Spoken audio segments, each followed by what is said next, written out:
we're going to call this Florida Man history today. Oh yeah. You know, this is where we go back and we look at the history of Florida Man and things that people in Florida have done.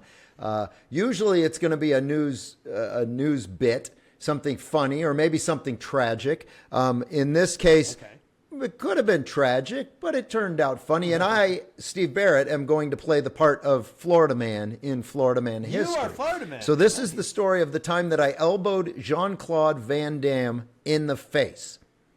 So an elbow right to the face for one of the most famous martial art experts in the world. And at the time, he was one of the biggest stars. So this would have been 1994. And the story of how it starts involves multiple big celebrities back in the day when people actually cared about celebrities. I don't think they really do anymore. They're kind of just like, so what? But this was back when Planet Hollywood was the big new thing. And they were opening a new Planet Hollywood in Orlando, Florida.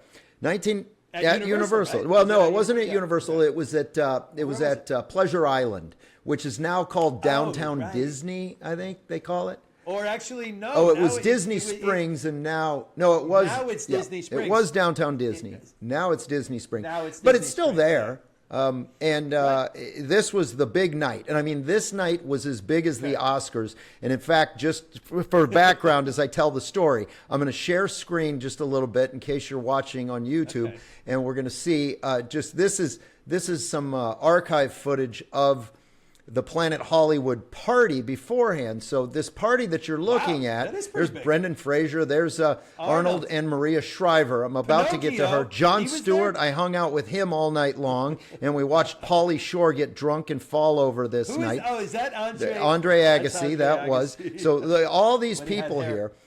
Luke Perry. Oh, there's Charlie Sheen. So this is the kind of thing it was. I mean, everybody was there from Rosie to Roseanne, Tigger. These are all Tigger to Sly. Oh yeah.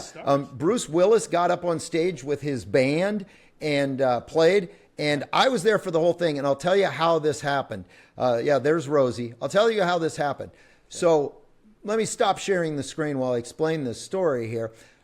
I'm covering it for Fox 13 in Tampa, and I'm a young news photographer at the time. I'm probably 24, 25 years old. So I'm there as a cameraman the night before as they put the finishing touches on the building and get everything ready for the next day. And I'm scheduled to come back and cover it again the next day.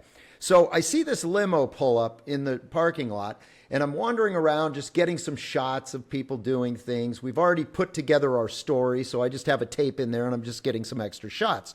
And out of the limo comes Arnold Schwarzenegger, and he takes his son, and he throws his son up on his shoulders, and he starts walking away. And Maria Shriver grabs another one of the kids by the hand, and they go walking over to look at the new Planet Hollywood and see it the night before the grand opening, right? Well, as a young photographer, I am eager. And I'm excited, and I'm like, whoa, it's Arnold and Maria. I'm going to run over to them. And so I run over, I flip on my light, and I come around a corner, and there they are.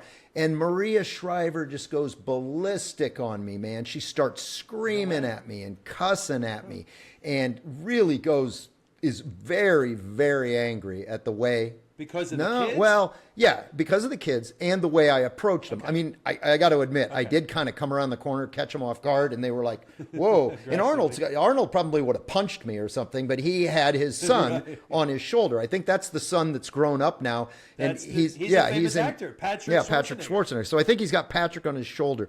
And Maria screams at me, and I shut the light off, and I said, I'm sorry, I didn't mean to do that. And I go back to our satellite truck, and I walk in, and I tell the two guys in there, Steve Nichols and Ted Maley, that, wow, Maria Shriver just went nuts on me. And next thing I know, there's a knock on the door, the satellite truck door, and it's a press person. And she's so nice, she says, I've come with an apology from Maria Shriver. She is horrified at the way she just acted toward you, and she's really upset, and she just wanted me to come and tell you that she's very sorry for the way that she acted. And they didn't ask me for the tape. They didn't do any of that. And she said she was very scared that somehow you were getting shots of their kids, and they don't really want their children out there, in the media and things like that. But they brought them to. But they didn't know that I was going to be there. I was the only journalist there, and they didn't know any journalists were going to be there. So, I'll give them that. So what I did, and I knew that I could call up hard copy or Inside Edition and sell them that tape for $5,000 on the spot. It would have been huge. And it would have it would have been the big thing about the opening of the Planet Hollywood. But instead, I hit the eject button and I took the raw tape that I hadn't even looked at yet. And I handed it to her and I wrote a little note on it. And I said, I'm sorry, I didn't mean to do that. And I realized that part of that was my fault too. So no hard feelings, Steve. And I put that on my business card, taped the business card to the tape. And I said, please give her this tape. This is I promise you, this is the only copy of that tape.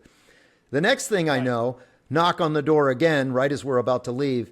And she said, the Schwarzeneggers were so happy and impressed by what you just did that tomorrow you get all access. And I mean all access. So I go to this Planet Hollywood party. I can go anywhere. I'm walking up and down that red carpet, shooting video of everybody. I get to get up on stage with Bruce Willis and his band. I get to go into Planet Hollywood. No other journalists got to go inside Planet Hollywood. It was only Disney people and Planet Hollywood people. And I end up standing there all night talking to a younger Jon Stewart about his show, which happened to be on our network, on our television station.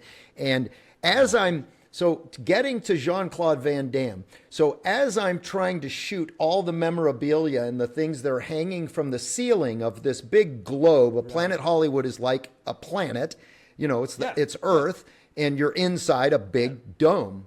So I'm shooting everything on the ceiling, and when you're shooting with an old television camera, you're blind on one side because the whole camera is on your shoulder and you can't see to your right. So as I lower my hand down, I elbow someone right in the face. And it's Jean-Claude Van Damme. And if you've ever seen, if you go back, if you look at pictures of Jean-Claude Van Damme, he has a lump on his head. He's got this lump on one side of his head that looks like he just got bumped in the head. I didn't know it at the time. And he says, oh, you hit me in the head. Do you know how much my face is worth? Oh, I have to find my attorneys. This is going to be bad for you. And dude, I was so scared. I was horrified. I'm like, oh, how did I do that? And then he laughed and he said, that's fine. You're fine. I've always had this on my head. This is just part of my face, my ugly face. He was a super gracious guy and very nice. But I got to hand it to him and Maria Shriver and Arnold Schwarzenegger. They were very good to me that night, and I to this day am sorry that I came running up on you with my big bright light and my camera with your kids. So there's my Florida Man history story. That's a good one. You're listening to Barrett and Baxa Media Schmedia.